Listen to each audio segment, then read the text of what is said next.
Question क्या है, मानव विकास dash है। ऑप्शन ए मात्रात्मक, गुणात्मक, कुछ सीमा तक अमापनीय, फर्स्ट एंड सेकेंड। देखिए अगर मैं ह्यूमन डेवलपमेंट की बात करूँ तो इसकी शुरुआत कहाँ से होती है, माँ के गर्भ से। यानी जब हम माँ के गर्भ में रहते हैं तभी जो हमारा डेवलपमेंट शुरू हो जाता है और जब तक हमारी मृत्यु नहीं होती तब तक जो है यहाँ पर हमारा डेवलपमेंट होता रहता है। यानी विकास कैसी प्रक्रिया है, तो विकास जो है निरंतर होने वाली प्रक्रिया है, सतत प्रक्रिया है। ठीक है, हमारा डेवलपमेंट होता है, इसी का एक छोटा सा पार्ट होता है ग्रोथ, वृद्धि। ठीक है, अब वृद्धि और विकास क्या होता है इसके बारे में थोड़ा सा समझिए। ठीक है, अगर मैं यहाँ पर वृद्धि की बात करूँ तो जिसको हम मेजर कर सकते हैं, यानी वृद्धि क्या होती है, मात्रात्मक होती है। ठीक है, जैसे कि हमारा हाइट बढ़ता है, यानी जो हमारी लंबाई बढ़ती है, जिसको कि आप माप सकते हैं कि आप कितने लंबे हुए हैं। ठीक है, साथ ही साथ आप कितने मोटे हुए हैं, आपका वजन कितना है, यानी जिसको आप मेजर कर सकते हैं। जो मात्रा में चीज़ें होती हैं, जो क्वांटिटी में चीज़ें होती हैं, वो आपकी वृद्धि के अंतर्गत आ जाती हैं। जैसे कि आपका हाइट बढ़ना, ठीक है, आपका मोटे होना, पतले होना, आपके वजन में कमी होना या फिर वजन का बढ़ जाना। ठीक है, ये सारी चीज़ें क्या होती हैं, मात्रात्मक होती हैं, जो कि आपके ग्रोथ के अंतर्गत आ जाएंगी। ठीक है,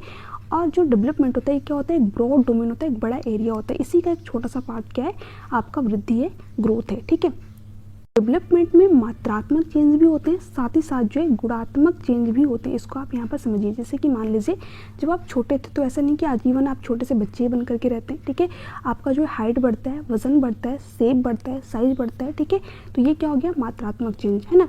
बट गुणात्मक चेंज क्या हो गया, जैसे कि मान लीजिए जो छोटा सा बच्चा है या फिर जो 5 साल का बच्चा है, जो हरकतें वो करता था 5 साल की एज में या फिर जो भी चीज़ें वो करता था, क्या वही हरकतें वो 10 साल की एज में भी करता है, बिल्कुल भी नहीं। ठीक है, या फिर जो चीज़ें आप बचपन में करते थे, 10 से 12 साल की एज में करते थे, 15 से 16 साल की एज में करते थे, 18 से 19 साल की एज में करते थे, क्या आप जब एक वयस्क व्यक्ति हो गए तभी आप वही हरकतें करते हैं, वही चीज़ें करते हैं, बिल्कुल भी नहीं। क्यों नहीं करते, क्योंकि अब आपका विकास हो गया, अब आपका मानसिक विकास हो गया, आपका सामाजिक विकास हो गया, समाज में किस तरीके से रहना है, कैसे लोगों के साथ में व्यवहार करना है, ये सारी चीज़ें अब आप सीख चुके हैं। ठीक है, यानी कि आपका जो है गुणात्मक विकास यहाँ पर हुआ है। ठीक है, क्वालिटेटिव चेंज आपके अंदर आया हुआ है ना।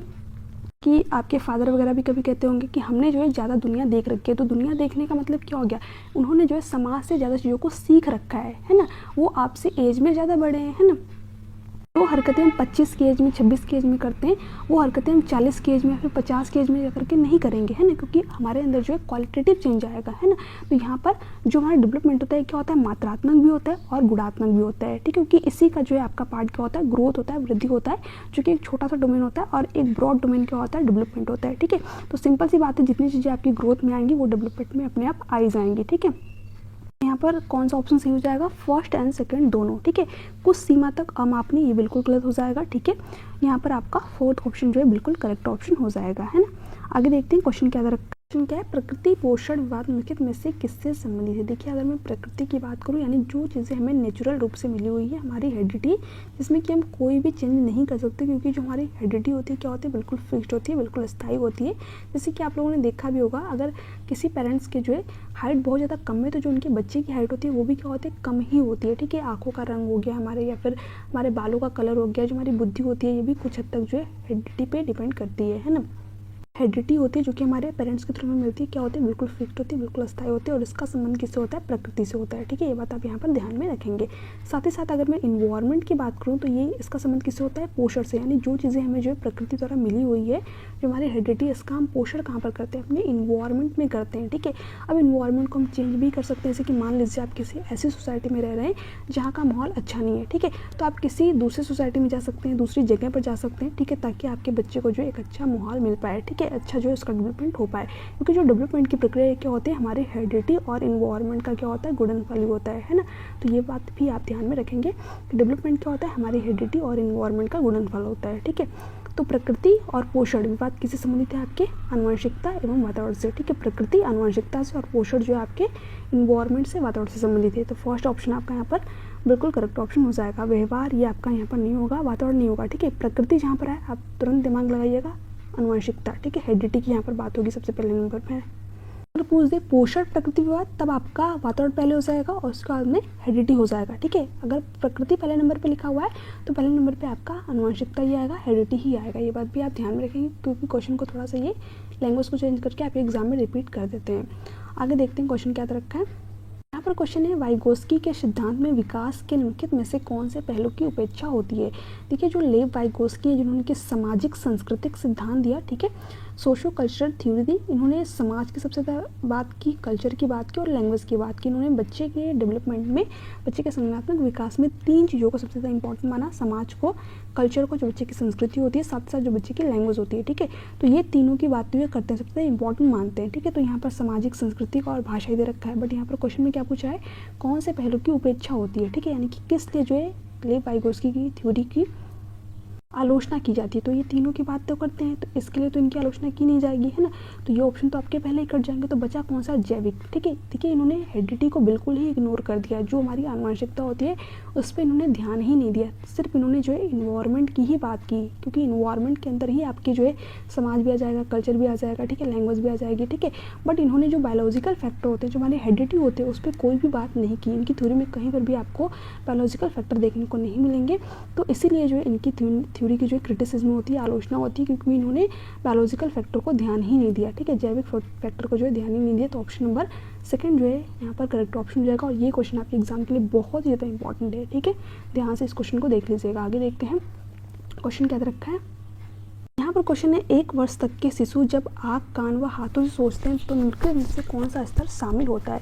अब देखिए ये क्वेश्चन आपके जो है जीन पियाजे की थ्योरी से बना हुआ है। हालांकि जीन पियाजे का यहाँ पर नाम नहीं दे रखा है, बट डायरेक्ट जो है क्वेश्चन उन्हीं की थ्योरी से यहाँ पर बना हुआ है। ठीक है, देखिए अगर मैं जीन पियाजे की थ्योरी की बात करूँ तो ये जो है संज्ञानात्मक विकास की थ्योरी दिए हुए हैं, है ना। संज्ञानात्मक विकास की उन्होंने 4 अवस्थाएं बता रखी हैं, कौन कौन सी, जिसको कि आप सभी याद किए होंगे, SPCF। ठीक है, SPCF का मतलब क्या, फर्स्ट जो अवस्था है इसका नाम क्या है, सेंसरी मोटर स्टेज। इसे हम लोग इंद्रिय भ्रामक अवस्था कहते हैं, या फिर जो है संवेदी पेशी अवस्था के नाम से भी जानते हैं। इसमें जो बच्चे की एज होती है वो 0 से लेकर के 2 साल होती है, या फिर जन्म से 2 साल होती है। ठीक है, साथ ही साथ अगर मैं प्री ऑपरेशनल स्टेज की बात करूँ तो इसमें बच्चे की एज कितनी होती है, 2 से लेकर के 7 साल, यानी कि पूर्व संक्रियात्मक स्तर। ठीक है, और थर्ड क्या है, कॉन्क्रीट ऑपरेशनल स्टेज, यानी कि मूर्त संक्रियात्मक अवस्था। यहाँ पर आप देख सकते हैं इसमें बच्चे की एज कितनी होती है, 7 से लेकर के 11 साल।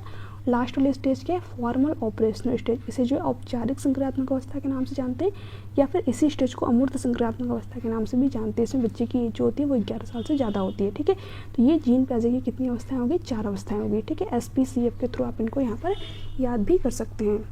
सिंपल से यहाँ पर क्वेश्चन में ये आपको बता रखा है 1 वर्ष तक के शिशु, तो 1 वर्ष तक के शिशु किसके अंतर्गत आ जाएंगे, सेंसरी मोटर स्टेज के अंतर्गत। ठीक है, क्योंकि इसमें बच्चे की एज कितनी होती है, जन्म से लेकर के 2 साल होती है। तो यही क्या हो जाएगा, इस क्वेश्चन का यहाँ पर बिल्कुल करेक्ट ऑप्शन हो जाएगा। देखिए जो जन्म से लेकर के 2 साल तक के बच्चे होते हैं अपने ज्ञान इंद्रियों के थ्रू सबसे ज़्यादा चीज़ों को सीखते हैं, कि वही जो है बच्चे की ज़्यादा एक्टिव होती है। ठीक है, अपनी आंखों का यूज करते हैं, अपने कानों का यूज करते हैं, अपने फिंगर्स का यूज करते हैं, अपने नाक का यूज करके जो 5 सेंसेस होते हैं, ठीक है, उनके थ्रू बच्चा जो है सबसे ज़्यादा चीज़ों को सीखता है। ठीक है, बात कहते हैं आपके जीन पियाजे, है ना। तो यहाँ पर वही पूछ रखा है कि 1 वर्ष तक के शिशु जब कान, आँख, ठीक है, हाथों से सोचते हैं तो निम्नलिखित में से कौन सा स्तर शामिल होता है। तो ये आपका पहला वाला स्तर इंद्रिय जनित कामक स्तर, इसलिए इसका नाम भी है, क्योंकि यहाँ पर बच्चा अपने ज्ञान इंद्रियों से सीख रहा है, तो इसलिए इसका नाम क्या है, सेंसरी मोटर स्टेज। यानी जब बच्चा अपने सेंसेस के थ्रू चीज़ों को सीखे, इंद्रियों के थ्रू चीज़ों को सीखे, है ना।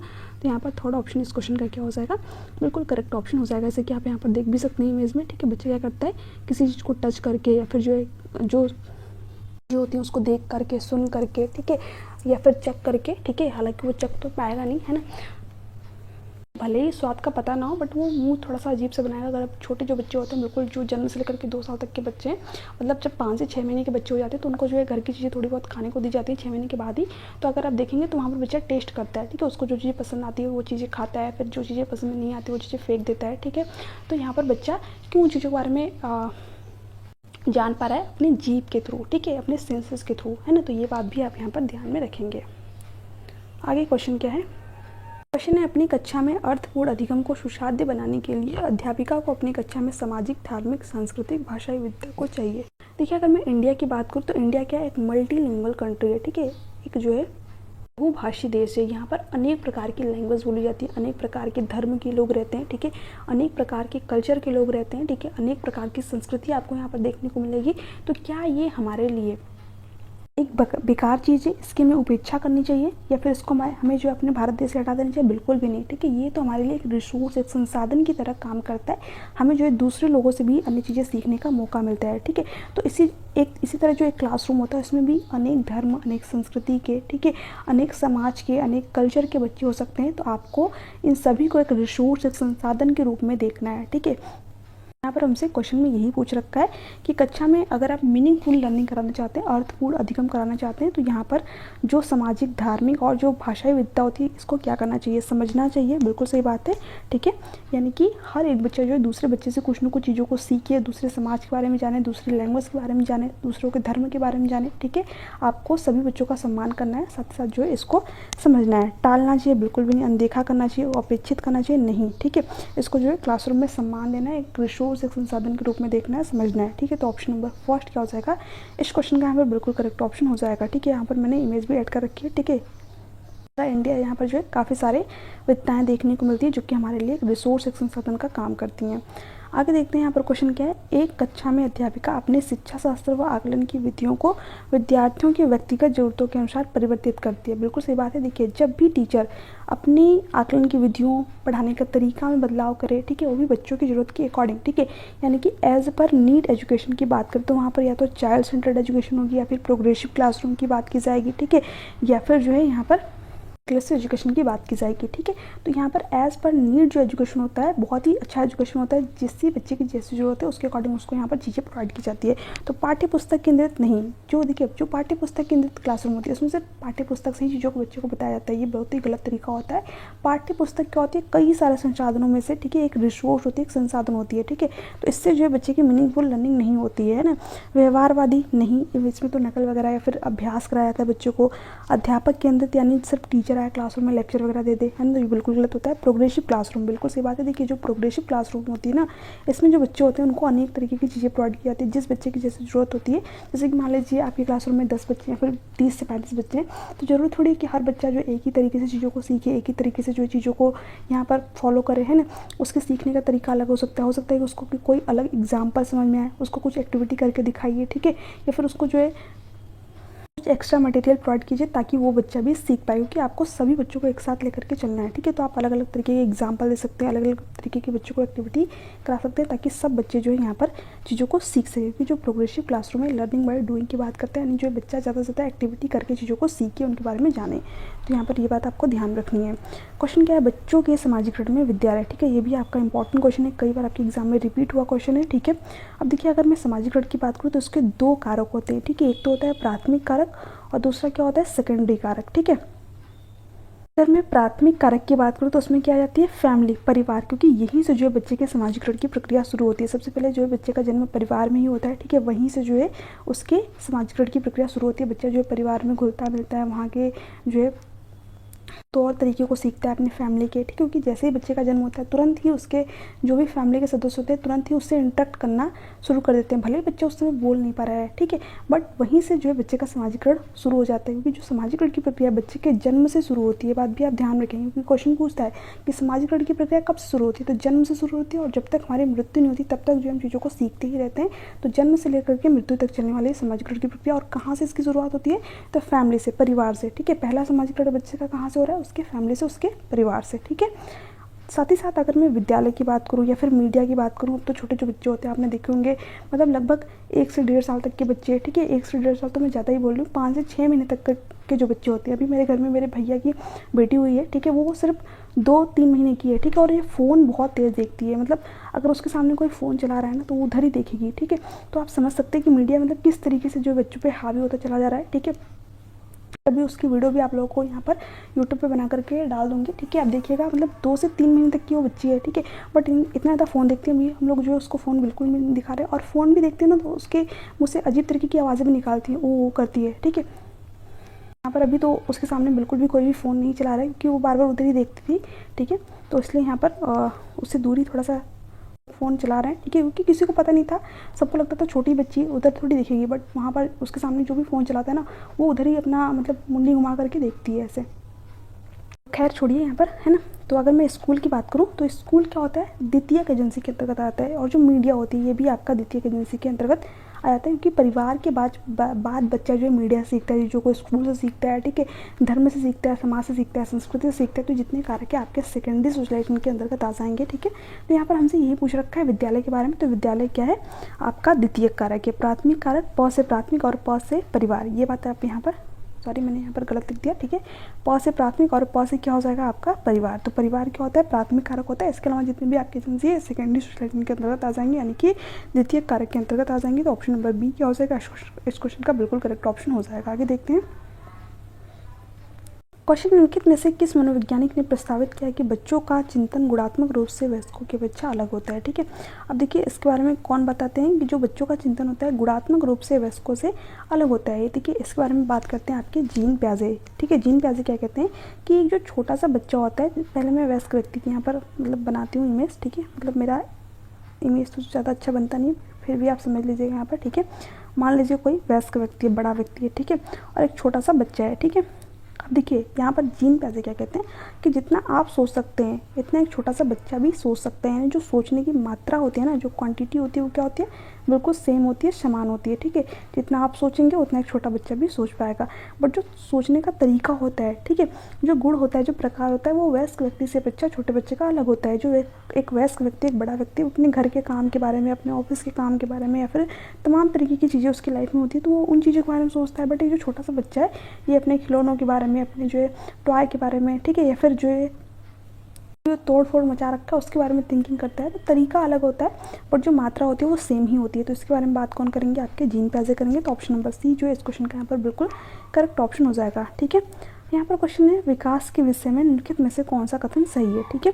विकास सुरुचिपूर्ण सुव्यवस्थित समूह की अवस्थाओं में पूर्व निश्चित आनुवंशिकी घटकों के कारण होता है। देखिए नहीं, इसमें जो है हेरिडिटी का रोल भी होता है, ठीक है। ऐसा नहीं कि सिर्फ जो हमारी हेरिडिटी, और इसमें जो इन्वायरमेंट का भी रोल होता है। ऐसा नहीं कि सिर्फ जो हमारी हेरिडिटी से के द्वारा हमें मिल गया है उसी से हमारा डेवलपमेंट हो जाएगा, नहीं, इन्वायरमेंट का भी इसमें रोल होता है, ठीक है। दोनों ही इंपॉर्टेंट होते हैं।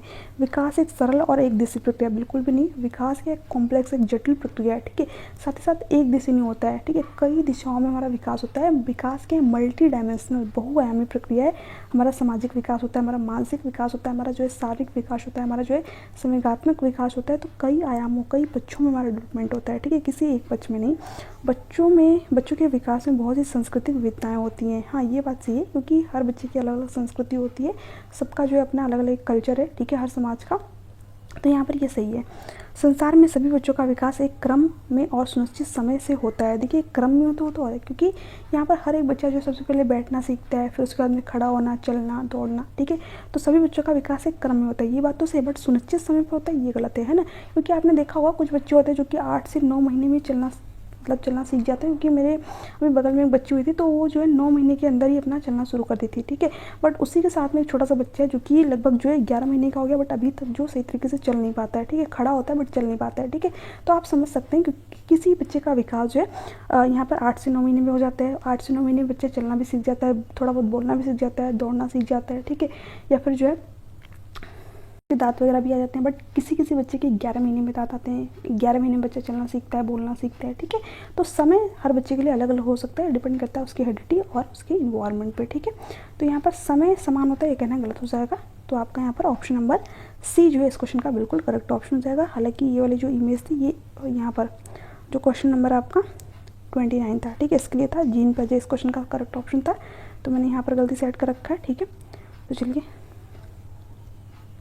तो फ्रेंड्स ये थे आपके आज के कुछ क्वेश्चन, ठीक है। इसके आगे जो क्वेश्चन है वो हम लोग नेक्स्ट क्लास में कवर करने वाले हैं। आगे भी बहुत सारे क्वेश्चन मैंने यहाँ पर ले रखे हैं, ठीक है, जो कि आपके एग्जाम के लिए बहुत ज़्यादा इंपॉर्टेंट होने वाला है। तो इन सभी क्वेश्चनों को आप जरूर देखिएगा। इसके देखिए जो पहले क्वेश्चन है वो भी बहुत ज़्यादा इंपॉर्टेंट है। मैंने सभी चीज़ों को बिल्कुल इमेज से लगा करके आपको अच्छे तरीके से बता रखा है, समझा रखा है। तो आप जो सभी क्लासेस को जरूर देखिएगा। लास्ट में मैं आप सभी को एक मैराथन क्लास जरूर प्रोवाइड करूँगी, इसमें कि आपको यहाँ पर 200-300 क्वेश्चन मैं कवर करा दूँगी, उससे ज़्यादा आपके एग्जाम में नहीं आने वाला है, ठीक है। और वो क्वेश्चन रहेंगे जो कि बिल्कुल सेलेक्टेड क्वेश्चन रहेंगे, जहाँ से कि आपके एग्जाम में क्वेश्चन आ सकते हैं। साथ साथ जो थ्योरी रहेगा वो भी मैं आपको एक ही क्लास में कवर करा दूंगी। इसके पहले भी मैंने ऑलरेडी मैराथन क्लासेस करा रखी है, जो कि 1 घंटे के अंदर मैंने आपको लगभग सभी चीज़ें कवर कराई हुई हैं, ठीक है। तो अगर आपने वो नहीं देखी हुई है तो आप जो जा करके उस पर अच्छा खासा जो है आप सभी का रिस्पॉन्स भी मिला है मुझे, तो वो क्लास भी कवर कर सकते हैं। हालांकि आपका जो 2025 में एग्जाम होगा जुलाई वाला, उसको मैं फिर से यहाँ पर एक कंप्लीट मैराथन क्लास जरूर कराऊंगी, ठीक है। तो चलिए मिलते हैं नेक्स्ट वीडियो में, तब के लिए bye bye, take care, thanks for watching, thank you so much.